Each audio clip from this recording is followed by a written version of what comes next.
A gente abre essa edição falando que o Supremo Tribunal Federal vai analisar nesta quarta-feira se réus delatores devem apresentar as alegações finais antes dos réus que foram delatados. As alegações acontecem ao fim da instrução processual. Nessa etapa, as partes do processo apresentam os argumentos finais. Só depois disso que a sentença é de fato proferida. No mês passado, a segunda turma da Corte anulou a condenação de Aldemir Bendini, que é o ex-presidente da Petrobras, por entender que ele deveria ter apresentado os argumentos finais só depois dos réus delatores. Com isso, os outros acusados entraram então com pedidos para que esse entendimento fosse aplicado no caso deles. O ministro Edson Fachin então enviou esse julgamento ao plenário. Segundo um balanço da Operação Lava Jato, mais de 30 sentenças podem ser anuladas se o Supremo mantiver esse entendimento aplicado no caso do Bendini, já que essa decisão vai se tornar um precedente a partir de agora. O Ministério da Defesa informou hoje que já aplicou mais de 36 milhões de reais, isso em multas. Todas elas têm relação com as irregularidades cometidas lá na região da Amazônia. Essas multas foram aplicadas em apenas um mês e faz parte de um trabalho conjunto com as Forças Armadas. Num total de 102 infrações, é muita coisa. Após essa decretação da Lei de Ordem e Segurança, autorizada pelo presidente Jair Bolsonaro, os militares foram autorizados a fazer a fiscalização em toda aquela região.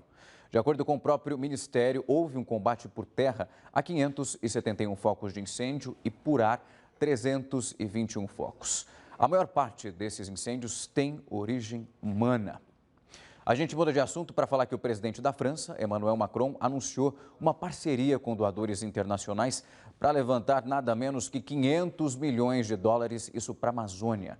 A França vai contribuir com 100 milhões desse montante.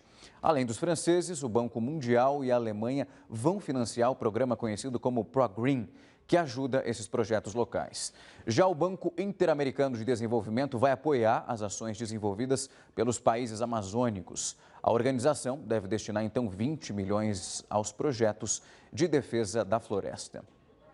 E o presidente Jair Bolsonaro chegou agora há pouco em Nova York, onde amanhã ele vai fazer um discurso da abertura da 4ª Assembleia Geral das Nações Unidas. A repórter Evelyn Bastos tem as informações para a gente. Evelyn. Chegou ao aeroporto internacional daqui de Nova York mais ou menos uma hora atrás e nesse momento se desloca aqui para a ilha de Manhattan, para um hotel onde ele vai ficar hospedado até a próxima terça-feira, que fica bem aqui próximo da sede das Nações Unidas. Jair Bolsonaro vem acompanhado de uma comitiva de 10 pessoas, entre elas a primeira-dama Michele e o deputado federal Eduardo Bolsonaro. Mais tarde se juntam a essa comitiva os ministros Ricardo Salles, do Meio Ambiente, Bento Albuquerque, de Minas e Energia, e Ernesto Araújo, de Relações Exteriores, que já estão aqui na cidade. Amanhã, bem cedinho, toda a comitiva vem aqui para as Nações Unidas para acompanhar o discurso de abertura da Assembleia Geral da ONU, que vai ser feito pelo presidente Jair Bolsonaro. E nessa agenda ainda estão previstos um encontro com o secretário-geral da ONU, Antônio Guterres, e um jantar com o presidente americano Donald Trump. Só uma correção, eu falei 4ª Assembleia, essa não é a 4ª, é a 74ª Assembleia que o presidente vai fazer o seu discurso de abertura. A gente muda de assunto para falar de futebol. O argentino Messi não venceu o prêmio de gol mais bonito do ano e foi para o húngaro Daniel Zori, que tem só 18 anos. O Zori ganhou o prêmio Puskás após marcar um golaço de bicicleta na sua primeira partida como jogador profissional e levou a vitória ainda para o time. O húngaro foi eleito por uma votação popular lá no site da FIFA. Ele acabou vencendo o argentino Messi e também o colombiano Juan Quintero nessa disputa. E olha só que bonito, a FIFA também premiou hoje uma história linda de uma mãe brasileira. A Silvia Greco ganhou o troféu de torcedor do ano da FIFA por narrar os jogos do Palmeiras para o filho, que chama Nicolas e é deficiente visual. Ela leva esse garotinho aos jogos do time do coração e narra jogada por jogada para o Nicolas, para que ele possa curtir junto com ela esse momento. Ao receber o prêmio, a Silvia disse que estava representando ali os palmeirenses, todos os torcedores do Brasil e aqueles que apoiam as pessoas que têm algum tipo de deficiência. Já ali no palco, ela explicou para o Nicolas que eles estavam num momento único na frente de muitos ídolos do futebol. Muito merecido esse prêmio.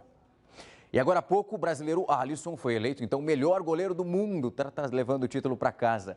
Esse titular da seleção brasileira é do Liverpool, que é o campeão da Liga dos Campeões. O goleiro recebeu o prêmio das mãos da Marta.